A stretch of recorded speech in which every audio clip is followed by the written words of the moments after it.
नमस्कार मित्रांनो. नमस्कार तुम्हा सर्वांचं पुन्हा एकदा आपल्या नवीन ब्लॉगमध्ये तुमचं सर्वांचं स्वागत आहे. आज आपण सांगणार आहे माझ्या पहिलं काय झालं काय नाही त्याच्याबद्दल मी सांगणार आहे. पण पहिलं तुमचं मनापासून मी धन्यवाद करते, कारण तुम्ही खूप सपोर्ट केला, तुमचं प्रेम दिलं. आम्ही पाठीमागे ह्यांच्याबद्दल काय लाईफमध्ये झालं त्यांच्याबद्दल आम्ही सांगितलं आणि तुम्ही सर्वांचं प्रेम आणि कमेंट हे खूप छान आलेत आणि खूप मनापासून धन्यवाद बरं का सर्वांचं. मित्रांनो, मी माझ्या लाईफबद्दल सांगितलं होतं की माझी पहिली बायको का गेली किंवा आमच्यात काय झालं वगैरे, मी हे शेअर केलं होतं तुम्हाला. तर आज पूनम तिच्या पहिली लाईफबद्दल शेअर करणार आहे की तिच्या आयुष्यात काय काय घडलं होतं. तर आणि तुमच्या कमेंट त्या मागच्या ब्लॉगमध्ये खूप साऱ्या कमेंट आल्या आणि खरंच मनापासून धन्यवाद मानतो मी सर्व यूट्यूब फॅमिलीचं, कारण एवढं सारं प्रेम दिलं त्याबद्दल खूप आनंद होतोय. तर चला टाईम न गमावता आपण ब्लॉगला सुरुवात करू. चला. तर माझ्या लाईफमध्ये काय झालं, पहिलं कसं झालं मी तुम्हाला नक्कीच चांगलं सांगणार आहे. पण शेवटपर्यंत आमचा ब्लॉग बघा आणि आता ह्या ब्लॉगला प्रेम जसं दिलं तसं ह्या पण ब्लॉगला तुम्ही सर्वांनी सपोर्ट करा आणि छानच कमेंट करा. आणि आशा आहेच मला आणि तुम्ही करचालच आम्हाला सपोर्ट पूर्ण. पण धन्यवाद तुमचं. आणि मी सांगते आता माझं काय झालेलं. तर पहिलं माझं अरेंज मॅरेज होतं. पहिलं लगीन झालेलं माझं अरेंज मॅरेज होतं आणि मी पहिली मुंबईला राहायची, कारण माझे पहिले मिस्टर मुंबईलाच राहायचे, त्याच्यामुळं आम्ही पहिलं मुंबईलाच राहत होतो. आणि लग्न झालं अरेंज मॅरेज, मी मुंबईला राहत होतो. तिकडे ते जॉबला होते शाळेमध्ये इंग्लिश बसवर आणि मी जात होते मॉलमध्ये कामाला. आणि श्रावणी पण होते, 4थीला होते ती. आणि तिचा बड्डे झाला ऑगस्टमध्ये बड्डे झाला तिचा.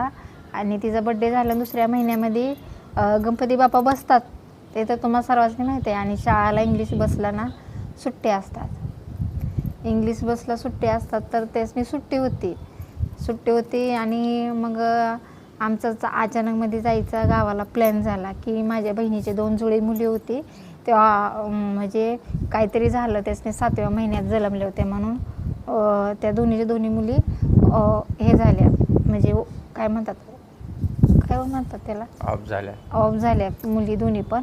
मग माझ्या बहिणीला बघायला मला जायचं होतं म्हणून आम्ही जाणार होतो दुसऱ्या दिवशी. आणि त्या दिवशी 1.5 दिवसाचे गणपती पण जाणार होते. तर आम्ही त्या दिवशी जाणार होतो. तर माझ्या ह्यासनी म्हणलं, म्हणजे माझ्या पहिल्या मिस्टरासनी म्हणलं की आपण जाऊया माझ्या बहिणीला वगैरे बघून येऊया. तर ठीक आहे म्हणले, आपण जाऊया. आणि मी सकाळी उठल्यावर मी आंघोळ वगैरे केले, कपडे वगैरे धुतले, नाश्ता वगैरे केला. आणि श्रावणीला पण सुट्टीच होती. माझ्या दोघांनी उठवलं. श्रावणी तर उठलीच, श्रावणी मस्त खेळत होते वगैरे. आणि मग यासनी पण म्हणजे माझ्या पहिल्या मिस्टरासनी उठवलं मी की बाबा उठा, मला उशीर होते, मला जायचं आहे कामाला, तुम्ही नाश्ता वगैरे करून घ्या म्हणजे मला कामाला जायला बरं. मग ते उठून बसल्यावर ते म्हणले मला कसं तरी होतं आहे. मी म्हणलं नाटकं नका करू, कारण त्यासनी पहिल्यापासून सवय होती मस्ती करायची.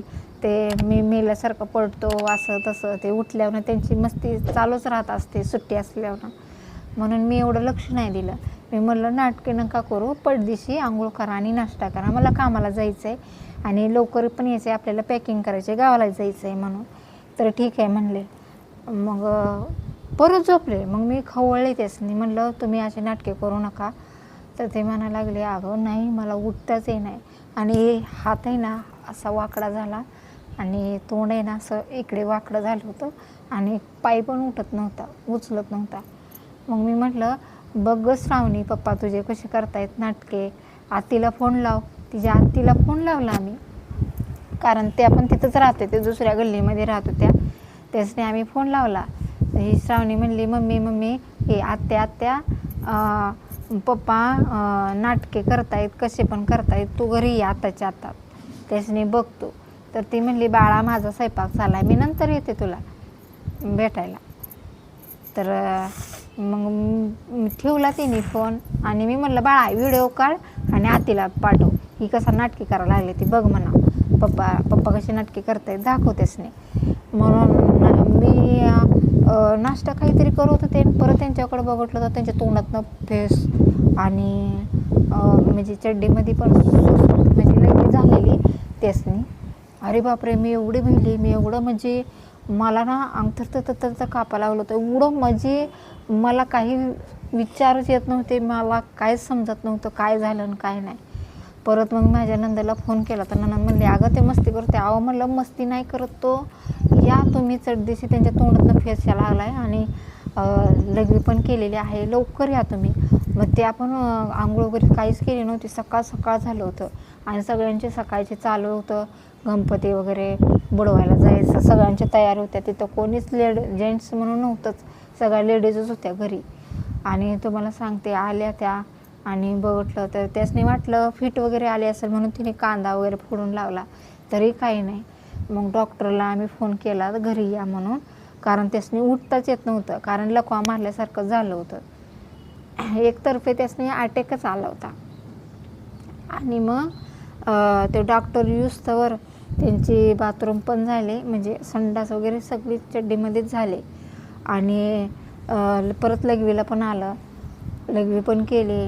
मला फक्त बघितलं, श्रावणीला बघितलं आणि डोळे झाकले ते झाकलेच. परत मग ते सारखं असं फिट वगैरे आल्यासारखं व्हायला लागलं. तर तुम्हाला सांगते मी खूप भिली होती. मग डॉक्टर आले, डॉक्टरनं बघितलं तर डॉक्टरनं ओळखून घेतलं की संपलं आहे म्हणून. तरी त्यांनी म्हणले लवकरच नाही ताबडतोब तुम्ही हलवा दवाखान्यात. मला रडू का मी काय करू मला समजत नव्हतं. मी अक्षरशः माझी परिस्थिती खूप म्हणजे बेकार होती. ना मी शाळा शिकलेली, ना माझे नणंद, कोणीच नव्हतं.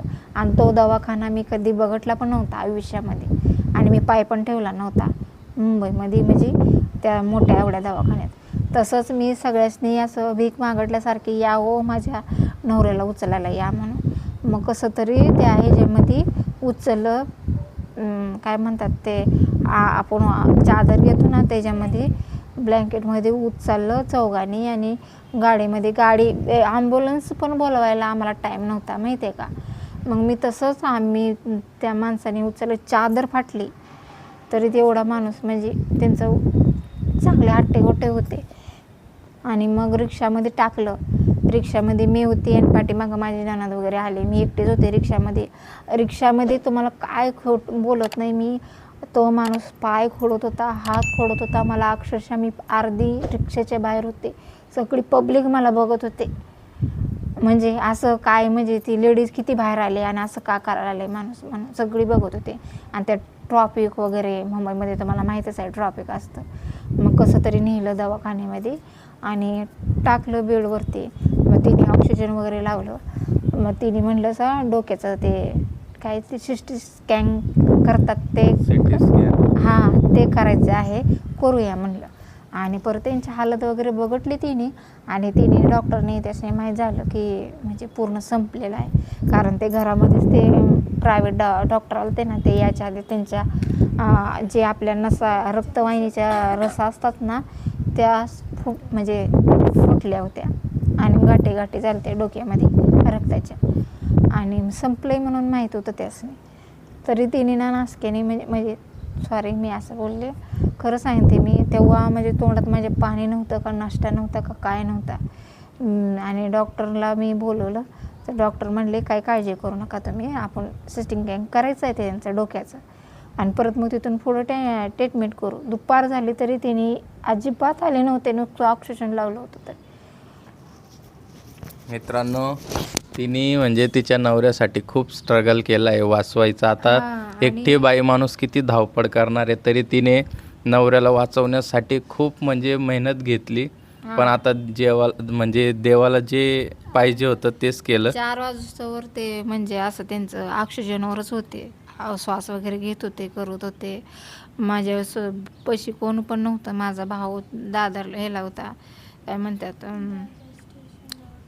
लांब होता तो. मग त्याला याला वेळच लागला. तोपर्यंत संपून गेलं होतं आणि त्यावेळेला माझ्यापाशी कोण नव्हतं.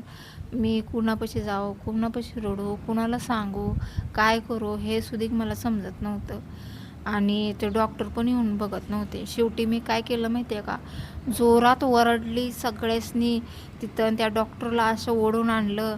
म्हणलं तुम्ही सकाळपासून तो माणूस एवढा तरपडतोय, जीव जातोय त्याचा, काय झालं गेलं तर आम्ही काय करायचं, माझ्या नवऱ्याला लक्ष द्या तुम्ही काय चालवलं आहे. तर हा केलं आणि 2 इंजेक्शन दिले, संपलं. त्याच्यावरती 4 वाजता त्यांचा श्वासच बंद झाला. श्रावणीला आलतं वॉशरूमला. ते म्हणली मम्मी मला वॉशरूमला आले. श्रावणीला सुद्धा मी दिवसभर बघितली नाही तिनं काय खाल्लंय का पिल्लंय ते बिचारीला. तिला लघवीला घेऊन गेली तर इकडे असं झालं. डॉक्टरनी मला आतच येऊ दिले नाही. तेव्हा तर म्हणजे माझी पूर्ण अशी जिंदगीच खतम झाल्यासारखी झाली होती. अख्खा आयुष्यात आता जरी मी सांगते ना तुम्हाला तर अक्षरशः खरंच रडायला येतं. कारण असं कधीच कोणाच्या लाईफमध्ये होणी आणि सर्व चांगलंच होते. आणि माझं आता हे आहेत ना हे खूप म्हणजे देवकृपा करून माझं सगळं आता चांगलंच राहू. खूप म्हणजे खूप परत पण मी स्ट्रगल केलेला आहे. तो नेक्स्ट ब्लॉगमध्ये तुम्हाला मी नक्कीच सांगेन. पण प्लीज कुणाच्या असं लाईफमध्ये देवानं तर करू की कधीच असं कुणाच्या लाईफमध्ये असं दिवस कधीच आणू नये. आणि हे आहेत ना हे भेटलेत, खूप मला प्रेम देतात आणि खूप जीव लावतात. मी पाठीमागचं सगळं विसरले.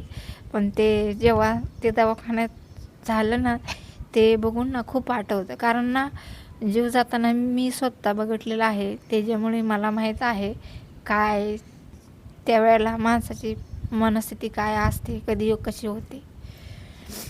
तर हे आहे माझी अशी कहाणी. आणि रडते कशाला आहे? झालं गेलं ते बघा, तिकडं श्रावणी बी रडते. स्टोरीज तेवढी खतरनाक आहे त्यांची. ते शेअर करणार नव्हते पण तुमच्या कमेंटमुळे त्यांनी आज शेअर केलेलं आहे. हे मी कधीच सांगणार नव्हते कारण मला त्याचा त्रास होतो. आणि तिथून पुढं पण माझं स्ट्रगल खूप म्हणजे खूप सांगेन मी तुम्हाला नेक्स्ट ब्लॉगमध्ये सांगेन. पण हा ब्लॉग फक्त एवढंच होतं की त्यासने अटॅक आला आणि अटॅकमध्ये ते ऑफ झाले. हेच मी तुम्हाला सांगायचं होतं. आणि मी काही कोणाला धोका दिला नाही, काही नाही. माझं खूप चांगलं होतं आणि मी खूप चांगली पण पहिली पण राहत होते ना आत्ता पण मी मनापासून मी खूप म्हणजे यासनी जीव लावते, प्रेम करते. पण हे माझं पहिलं असं झालं ते मी तुम्हाला सांगते की ते असे ऑफ झाले म्हणून अटॅक आला आणि ऑफ झाले. आणि ती मुलगी जी दिसती ना ही श्रावणी, ही त्यांचीच पहिली मुलगी आहे. तिला मी माझी मुलगी म्हणून तिला मी सांभाळतोय. कारण त्यांच्या लाईफ म्हणजे पहिलीची लाईफ आणि आत्ताची लाईफमध्ये खूप फरक आहे. कारण पहिले बी ते खुश होते पण त्यांच्यासोबत अशी घटना झाल्यानंतर त्यांचं थोडं म्हणजे ती पण म्हणजे बिना बापाची, ही पण बिना नवऱ्याची. मम्मी पण म्हणजे मला पण त्यांची स्टोरी पाहून नाही का थोडं वाईट वाटलं. म्हणून माझ्यासोबत बी म्हणजे माझी बायको पण सोडून गेलेली होती. म्हणून आम्ही दोघांनी लग्नाचा प्लॅन केला आणि आम्ही दोघांनी लव्ह मॅरेज केलेलं आहे. तर कोणी घाण प्लीज कमेंट करू नका या ब्लॉगमध्ये. जसे मागच्या ब्लॉगमध्ये छान छान कमेंट केले तर तुम्ही पण छान कमेंट करा. आजचा ब्लॉग मी संपवतो कारण श्रावणीला भूक लागलेली आहे. आज आमच्या घरी जेवण झालेलं नाही आहे त्यामुळे मी जास्त टाईम नाही घेत. तर चला प्लीज सगळ्यांनी सपोर्ट करा. आणि हे मी काही खोटं सांगत नाही, मी जे सांगितलं तेच खरंच सांगितलं. मी हे आबळूनच सांगत नव्हते कारण मला दुःख होतं आणि माझ्या मुलीला दुःख होतं. आणि माझी त्याच्यानंतर ती ऑफ झाल्याच्या नंतर पण माझी लई म्हणजे परिस्थितीमधून माझी दिवस गेलेत. ते पण तुम्हाला नेक्स्ट ब्लॉगमध्ये मी नक्कीच सांगेन. पण ह्या ब्लॉगला मला भरभरून प्रेम द्या तुमचं आणि वाईट कमेंट करू नका, चांगलं कमेंट करा. मित्रांनो स्टोरी एवढी खतरनाक होती की माझा म्हणजे आज फर्स्ट टाईम मोबाईल पकडून नाही का हात थरथर कापतोय आणि बोलू काय हे पण सुचत नाही बरं का. कारण ती बी तिकडं रडती आणि ही बी इकडं रडते. तर मी आता जास्त टाईम नाही घेत, मी ब्लॉग संपवतो मित्रांनो. तर नेक्स्ट ब्लॉगमध्ये भेटू. तर चला बाय बाय. सगळ्यांनी लाईक आणि सबस्क्राईब करायला विसरू नका आणि सर्वांनी साथ द्या आपल्याला शेवटपर्यंत, कारण खूप लोक आम्हाला नावं ठेवत आहे की तुम्ही व्हिडिओ काढून तुमचं काही होणार नाही. तर मला जगासमोर दाखवायचं आहे की व्हिडिओ काढून लोक कुठपर्यंत जाऊ शकतात. तर तुमची मला साथ हवी आहे. तर चला आता सगळ्यांना बाय बाय.